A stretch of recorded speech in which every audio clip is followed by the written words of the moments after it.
பிரித்தானிய ஒரு ஒரு எழுத்தாளர் ஒருத்தன் எழுதினது. அந்த புத்தகத்தை அப்படியே காப்பி அடிச்சிருக்காங்க. அதுல வந்து இந்த இந்த மாதிரியான விஷயங்கள் முதலாளித்துவத்துக்கு எதெல்லாம் தேவைப்படும். பெண் ஏன் அடிமையானால்ன்றது அது ஒரு பிரித்தானிய எழுத்தாளர் எழுதின புத்தகம்.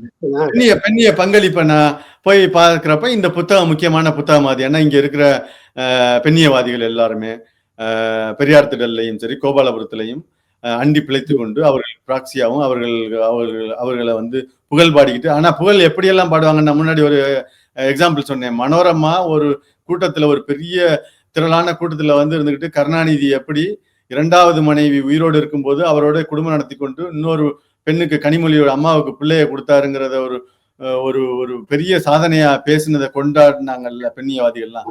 அதே பெண்ணியவாதி இப்போதும் வந்து சைட் பண்ணக்கூடியதா ரெஃபர் பண்ணக்கூடியதா இருக்க புத்தகம் பெண் ஏன் அடிமையானால். அந்த புத்தகத்தை நான் வாசிக்கிறப்ப எனக்கு புரியுது. இந்த மேலைத்தேய நாடுகளுக்கு வந்ததுக்கு அப்புறம் அங்க இருக்க இலக்கியங்கள் அந்த நண்பர்கள் தொடர்பு ஏற்பட்டப்ப எனக்கு நிறைய இந்த புத்தகங்கள்னு நிறைய புத்தகங்கள் தெரியும். இதை படிக்கிறப்ப அது இந்த பெர்ட்ராண்ட் ரசல் எழுதின மேரேஜ் அண்ட் மாரல்ஸோட புத்தகம். பெண் ஏன் அடிமையானால்ங்கிற புத்தகம் வந்து பெர்ட்ராண்ட் ரசலோட மேரேஜ் அண்ட் மாரல்ஸ் அப்படிங்கிற புத்தகம்.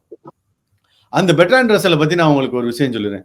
இவன் யாருன்னா அந்த 60, 70, 80களில் வந்து மேலைத்தேய நாடுகளுக்கும் கிழக்கு ஐரோப்பிய ரஷ்யா தலைமையிலான நாடுகளுக்கும் கோல்டு வார் நடந்துட்டு இருக்கு.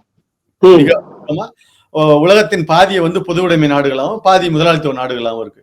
அப்போ வந்து இந்த பொது உடைமை சிந்தனை மக்கள்கிட்ட போய் சேர்ந்துடக்கூடாது, சாமானியன்ட்ட சேர்ந்துருச்சுன்னா முதலாளித்துவம் வீழ்ந்து போகும்னு அவங்கள மாதிரியான ஆட்களை, அதாவது பொது உடைமை சிந்தனைக்குள்ளே பொது உடைமை பேசுற மாதிரி ஆட்களை உருவாக்கி இப்போ வந்து திராவிடம் தமிழ் தேசியம்னு அவங்களோட பிராக்சிகளை உருவாக்கி விடுது இல்ல மாதிரியான ஆட்கள், இந்த தமிழ் புலிகள் கட்சின்னு வச்சுக்கிட்டு அந்த ஆட்கள் அந்த தெலுங்கர்கள் எல்லாம் கட்சி ஆரம்பிச்சுட்டு பேசுறாங்க. இதே மாதிரி இது வழக்கமா ஒரு இனத்தின் ஒரு அரசியலின் எதிரிகள் பாணி தானே.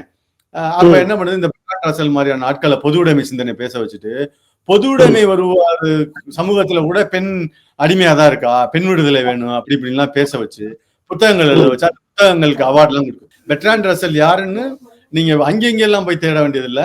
மருதையன் ஐயரோட புத்தகம் வினவு இருக்குல்ல, அன்றைய வினவு மாக்காய்க்கா வினவுல இருக்காங்க. பெர்ட்ராண்ட் ரசல் வந்து MI6ஓட உளவாளி.